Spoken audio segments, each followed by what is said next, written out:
catch me, run away. Autumn day, 내가 주인공 bang. 모든 시선 다 내게 집중해. 이게 내 끝은 정해져서 that's true. Catch me, run away. Freeze tag, let's make it. 우리 멈추잖아 끝까지 달려가. Freeze tag, let's make it. Catch me, run away.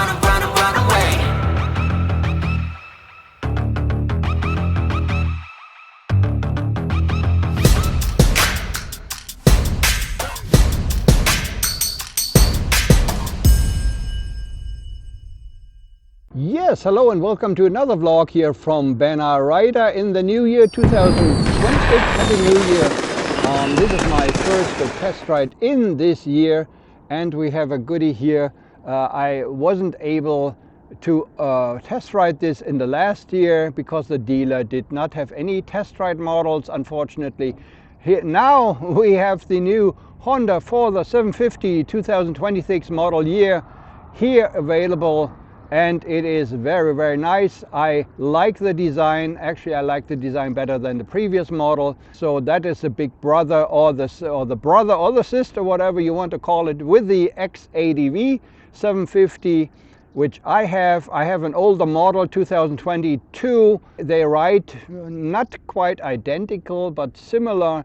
I still believe that this Honda Forza 750 is a bit heavier in the front actually, and a bit easier to steer is actually the X80V in the corners, but still nonetheless I like it very much. This one here, it is also very nice. There is not much wrong with it. It's a nice travel scooter, but maybe more of that in my verdict. The only complaint, if I forget about this to mention that in the verdict, the only complaint I have about this scooter is actually the how to use the controls, or finally the Honda Forza 750 does have an electrically operated windscreen, which is very nice, but it does not have a dedicated button, so I don't know, that I don't like. But it also has a cruise control now, and so it is really up to speed now with all the other scooters out there.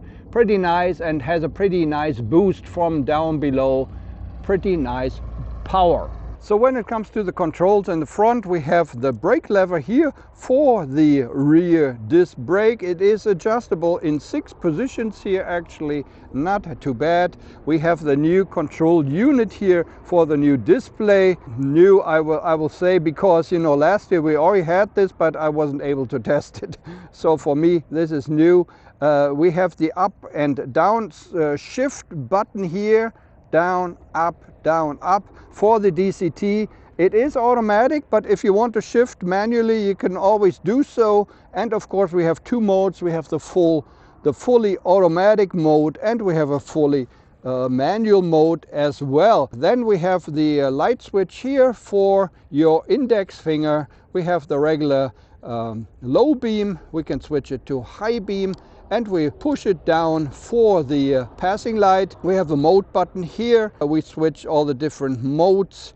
We have a joystick kind of button, up, down, left, right, and push. For the display, we have a horn button here, which is the horn is very loud. We have a very nice blinker switch here, which is with a kind of a contact switch, so it's not mechanical, which is very nice. We have a button here for the cruise control. Actually, at first I thought, oh, this is nice, this is for the windscreen, up and down. No, this is definitely not for the windscreen. This is resume set for the cruise control. We have to use this button actually here, up, down, if we want to change the position of the windscreen. So let's go to the right hand side.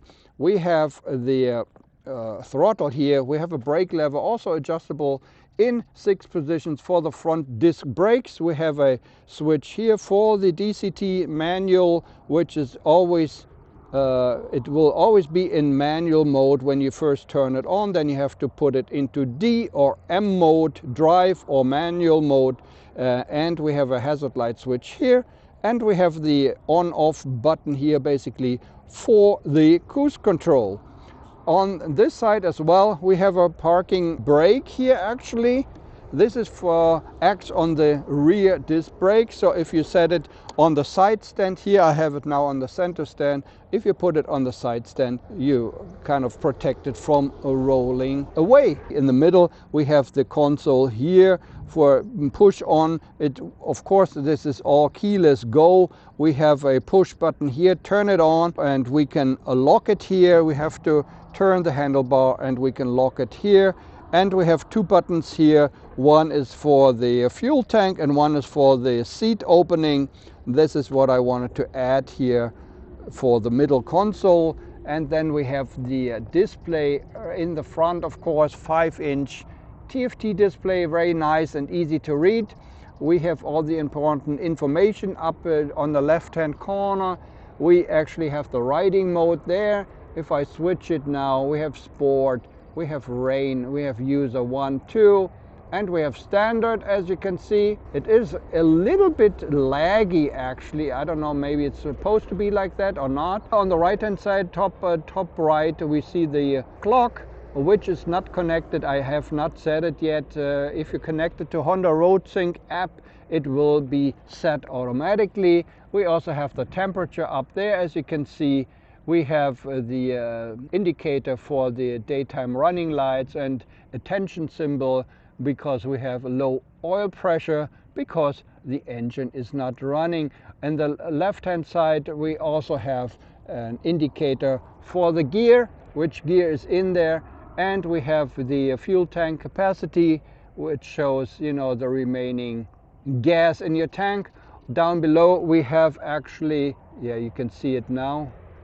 We can switch down below the data field from the odometer to trip A, trip B, to the actual fuel consumption, and you can actually adjust that field as well to your liking if you want to see something else in there. And this is what is in there. And we go here to adjust the windscreen up and down. If we're in here, we have to, so basically what you have to do to adjust your windscreen, it's a little bit finicky. I don't like that actually. So first of all, you say, oh, I want to change the windscreen. So I have to go into the menu, bam. And if you're in this already, okay, then another push to the right. And then you can go use the joystick up and down.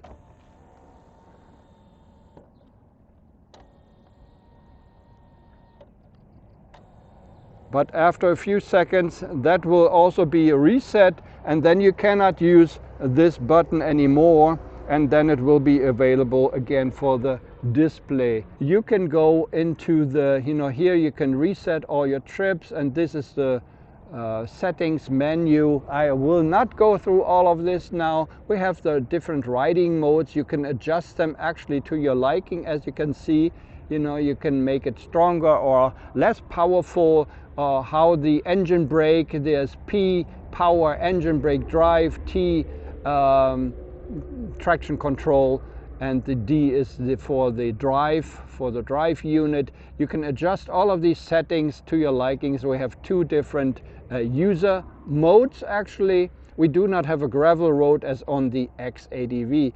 Down here we can also adjust the shift point, the self-canceling I have turned off now because I don't like it. We have daytime running lights on, off. They're usually on. Trip auto reset, when you get some gas and it will automatically reset. We have eco indicator, and that's everything there. You can also adjust the display, different display bar, circle, symbol, the brightness, the background of the display, auto, black or white. Favorite info and switch. Once again, I do not know where the favorite switch on this one is. If there's somebody out there who knows, please tell me, and then maybe we can set to this favorite switch also the adjustable screen. But if I go to the right here, nothing happens, so I don't know what's the matter with that. We air temperature we can turn on or off. We have general, daytime, unit language, and so on. Bluetooth pairing is important if you want to pair it for the first time. Sorry. and we have service, maintenance, equipment and system information. And that's all there is to it. By the way, if you're connected to Honda RoadSync, this display, you also can use turn-by-turn navigation. You will see some arrows in the display, and you can basically navigate with in the background with Google Maps, which is pretty nice.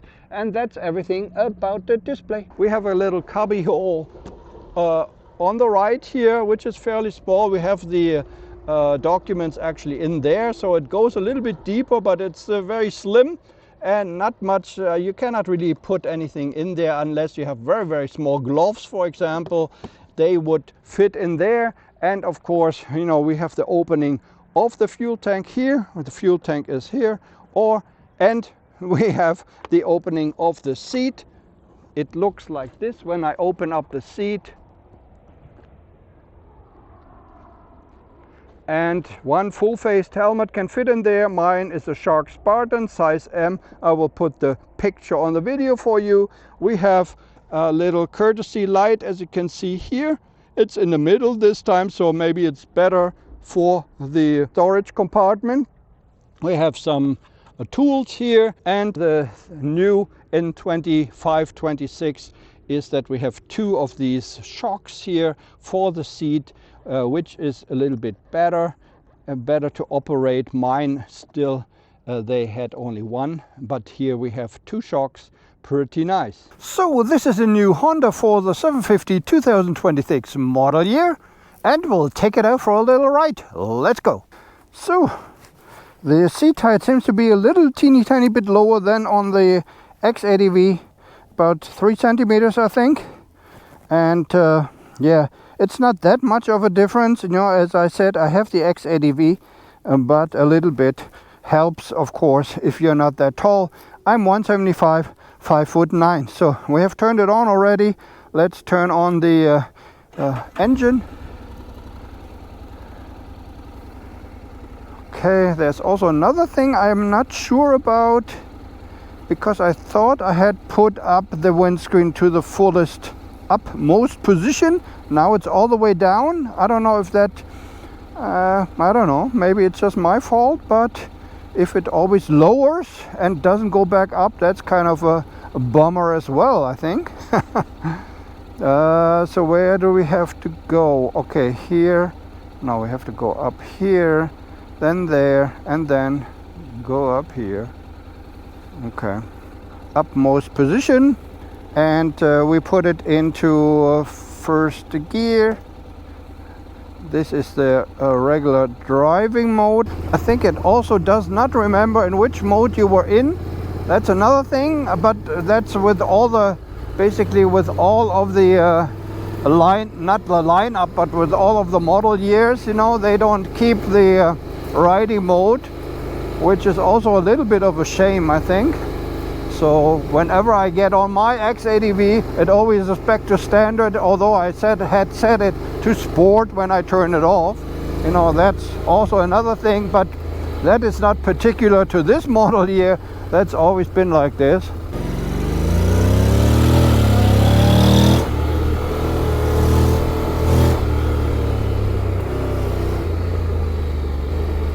Yeah, when you go the twisties, I think sport is the best, or of course you can set it to manual if you like shifting yourself.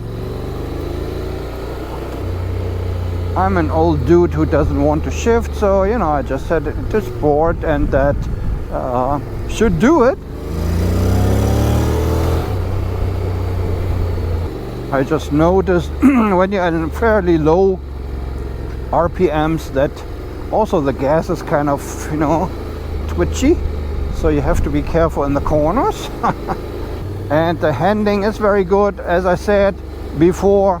However, since I have the X80V, the older 2022 model year, it is a bit heavier in the front here, the Forza 750, but not that much noticeable. And if you don't know the X80V, you will probably never notice. But I just wanted to let you know that it seems to me the X80V is a teeny tiny bit more agile in the corners actually.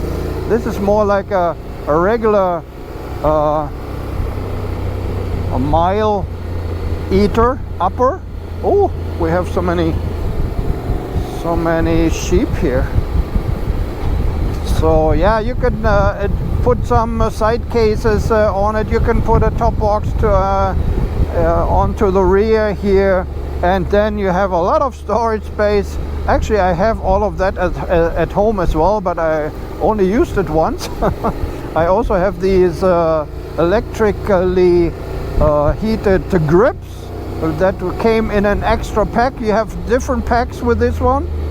I think 3 or 4 different packs you can get here. You can get the comfort pack, you can get the urban pack, you can get the travel pack.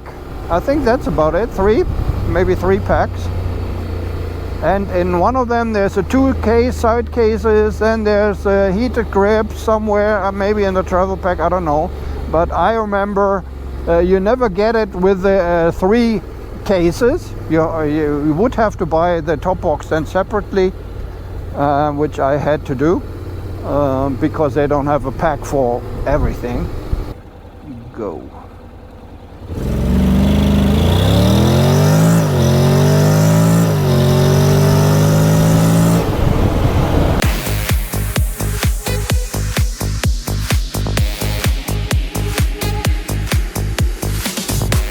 That was pretty powerful, I tell you that.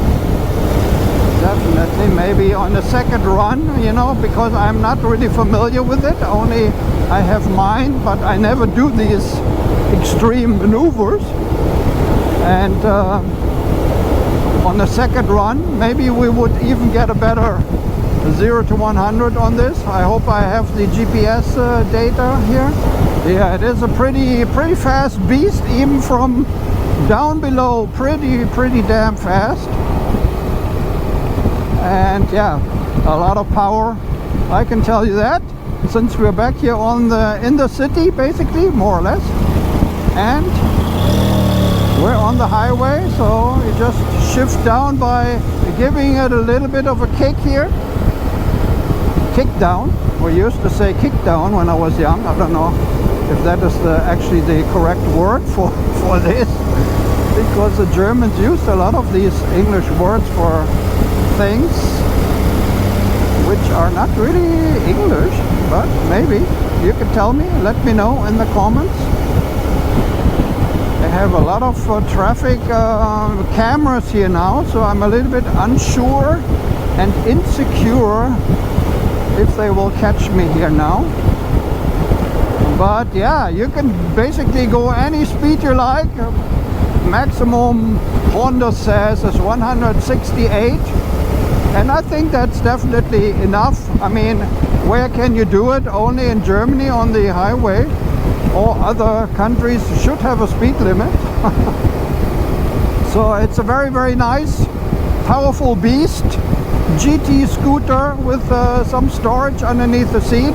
If you put all 3 boxes on it, you have a lot of storage space. You can definitely go traveling. You have the nice windscreen, which is kind of finicky to adjust, but maybe there's a kind of trick to it, I don't know, because as I said, you know, you have to go into the menu to actually make it come up and down.